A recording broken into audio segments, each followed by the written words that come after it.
Oregon, Washington, Idaho, and British Columbia broadly make up the region that we call the Pacific Northwest. And while today there's a pretty hard line dividing the United States and Canada, back in the early part of the 1800s, this whole region was governed jointly by two competing countries trying to own it all. Here's the incredible story behind the Oregon Country. Hello and welcome to Geography by Geoff.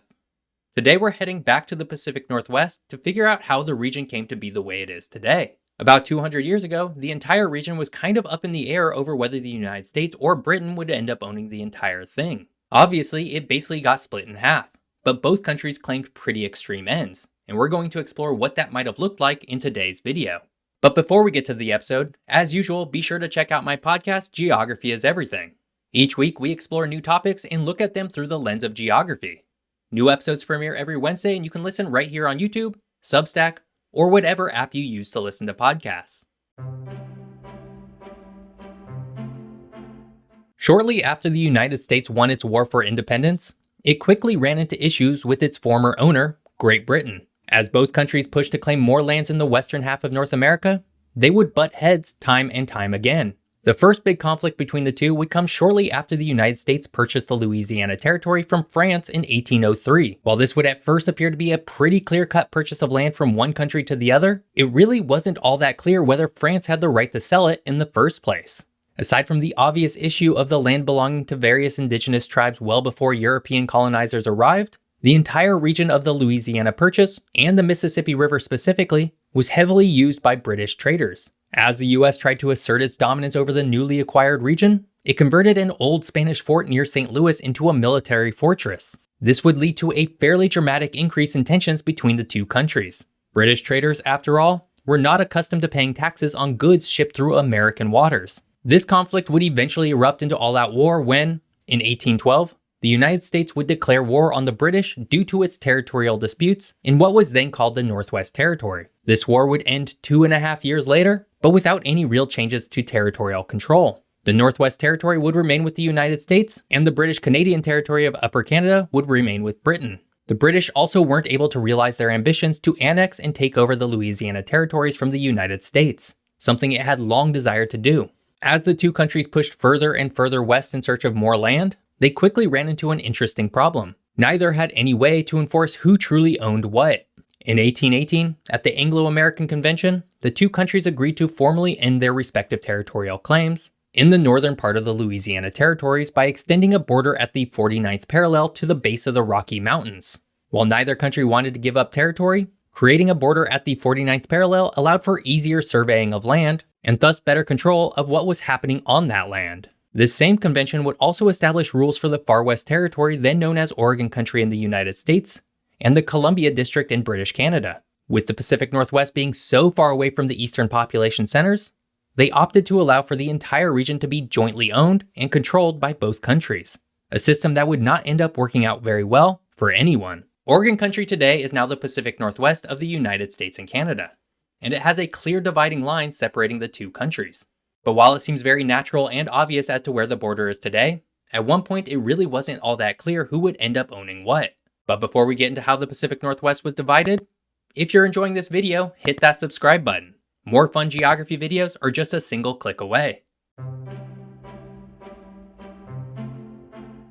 Oregon Country has a long history of colonial claims. While today's video is primarily about the US and British claims to the region, at one point it was claimed by Spain, who had an extensive colonial empire in the south, Russia, who had a budding colony in modern-day Alaska, and France, which previously held large claims of land through the interior of North America.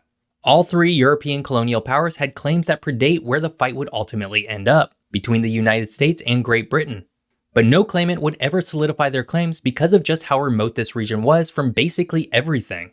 As the decades wore on, and transportation routes and technologies improved, both the US and Britain would get closer and closer to the region we know today. The United States would base its claim in part on the American Captain Robert Gray's entry into the Columbia River in 1792 and the Lewis and Clark expedition from 1804 to 1806 to find a route to the Pacific Ocean. Meanwhile, Great Britain would base its claim in part on the British overland explorations of the Columbia River by surveyor and cartographer David Thompson, as well as on prior discovery and exploration along the coast. Despite these claims, And due to its remoteness, during the 1818 Anglo-American Convention, the US and Britain opted to settle for something that was pretty unique even by today's standards.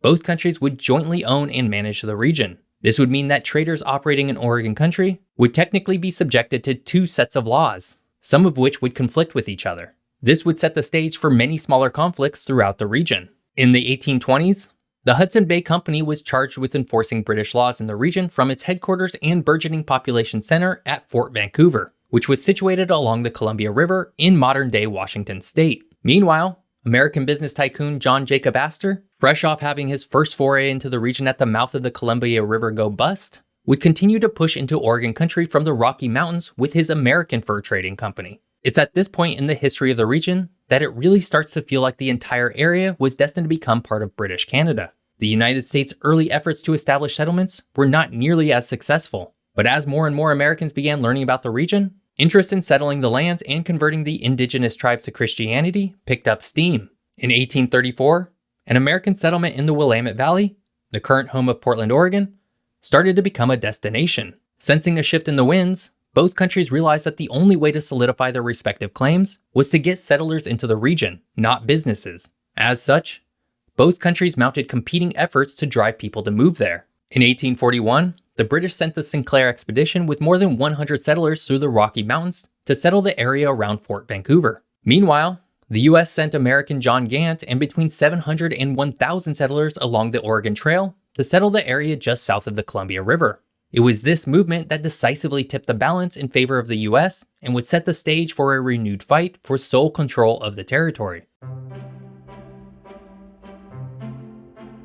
By the mid-1840s, Americans were feeling emboldened in Oregon Country at large. With more settlers pouring in every day to the Willamette Valley, a common refrain was heard around the area: 5440 or fight. This would align with the United States' extreme claim to the region at the northern line of the 54th parallel. The goal of the slogan was to rally Southern expansionists, many of whom wanted to annex only Texas, to support the effort to annex Oregon Country, appealing to the popular American belief in manifest destiny. And while the British didn't have the upper hand in the region anymore, they continued to claim all territory north of the Columbia River. This would be a relatively slight retraction from their previous claims that would extend all the way to the south at the 42nd parallel, the border of modern-day California. At this point, there were far too many Americans in modern-day Oregon to mount much of a realistic claim. But in Fort Vancouver and modern-day Washington, they still had something to fight for. Despite the posturing from both countries, there was actually very little desire by either to get into an actual war over the region. The US was already starting to tangle with the newly independent Mexican Empire in Texas, and the British were beginning to see the writing on the wall for the region. As such, both countries decided to negotiate for the territory rather than go to war. In 1846, both countries officially signed the Oregon Treaty, which would simply and sufficiently extend the border between the two countries at the 49th parallel to the Pacific Ocean, with the entirety of Vancouver Island remaining with British Canada. This would give the United States all of the settlers and settlements Britain had been trying to keep along the Columbia River in modern-day Washington state. But it would also stop the clamoring by Americans from trying to get the entirety of the northern regions of Oregon Country. And with that, the fight for Oregon Country had come to an end. Today, the Pacific Northwest is a very prosperous region of both the United States and Canada. Largely made up of Oregon, Washington, and Idaho on the American side, and British Columbia on the Canadian side, the entire region is home to just over 18.8 million people. This would be led by the major cities of Seattle, with about 4 million people in its metropolitan region, Vancouver with 2.6 million people, Portland with 2.5 million people, and Boise with about 760,000 people.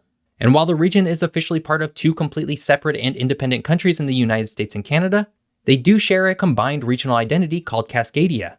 While not quite the same as the old Oregon Country, in this way, the region that was once managed by two countries is regaining its dual national identity. Oregon Country was a bizarre situation, and had history played out a little differently, the entire region could either be part of Canada or the United States today. Regardless, it's clear that the region's unique history has led to a shared identity, despite an international boundary separating it in half. I hope you enjoyed learning a bit about Oregon Country and how it evolved through history. If you did, please subscribe to my channel, and if you want to watch more of my videos, you can do so here. Thanks for watching. See you next time.